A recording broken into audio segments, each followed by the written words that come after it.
ගෘහස්ත සේවයට පෙන්ෂන් වාරික වැඩි කරලා දෙන්න ක්‍රමයක් අපි දැසි කරමින් තියෙනවා. තීරණාත්මක විදියට ඒක වැඩි කරලා තියෙනවා. මෙතෙක් කාලයකට විදේශ රැකියාවකට ගියපු ශ්‍රී ලාංකිකයෙක් මිය ගියාට පස්සේ රක්ෂණාවරණය හරහා ලැබිච්ච මුදල ලක්ෂ 6ක වගේ ප්‍රමාණයක් මුදලක් තමයි කිව්වේ. ඒක අමාත්‍යතුමාගේ නියෝජ්‍යතුමාගේ මැදිහත් වීමෙන් අපිත් එක්ක කරපු සාකච්ඡාවලදී සමාජයෙන් වෙන ඉල්ලීම් සහ අවශ්‍යතාවය සලකා බලා එය විදේශ නිකුත් කාර්යාංශයේ අර පැත්තෙන් මානුෂීය දායකත්වයක් ලබා දෙමින් ලක්ෂ 14ක ප්‍රමාණයක් අපි ලබා දෙනවා. එතකොට ජීවිත හානි වෙන විගමනික ප්‍රජාවේ කෙනෙකුට රක්ෂණාවරණය හරහා ලක්ෂ 20ක වගේ මුදලක් ලබා දෙන්න පුළුවන්කම ලැබෙනවා ඉදිරියේදී.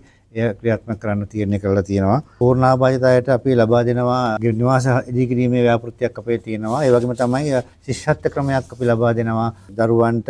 ඒක පහුගිය කාලේ සිට ක්‍රියාත්මක වෙච්ච එකක්. ඒ වගේ ප්‍රතිපාදන වැඩි කරමින් තියෙනවා මේ අලුතින් වර්ෂය සඳහා. ඊළඟ වර්ෂයේදී අපි අපේ වාර්ෂික සැලසුමට අලුතින් එකතු කරමින් තිබෙනවා ඒවා. ඒ වගේම තමයි ගෙවනික ප්‍රජාවගේ දරුවන් උසස් අධ්‍යාපනය දෙනවා නම් ඔවුන්ට ලැප්ටොප් පරිගණක උපකරණ ලබා දෙන එකක් සහ අපිට ළඟදී සාකච්ඡාවක් තිබුණා අග්‍රාමාත්‍ය ලේකම් කාර්යාලයේදී එහිදී ජනාධිපති අනුමೋದನೆන් ලබා දෙන්න පුළුවන් ප්‍රතිපාදන සම්බන්ධයෙන් සාකච්ඡාවක් පැවැත්වුණා.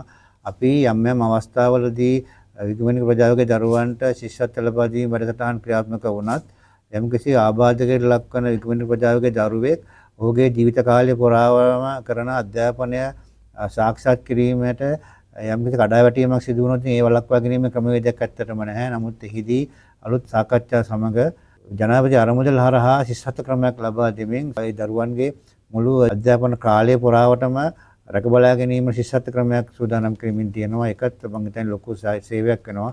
අපේ 8000 10000 වගේ ප්‍රමාණයක මුදලක් ගෙවා ගන්න පුළුවන් ප්‍රමාණයකට මේක සාකච්ඡාව අවසන් වෙයි කියන එක විශ්වාසය අපේ තියෙනවා.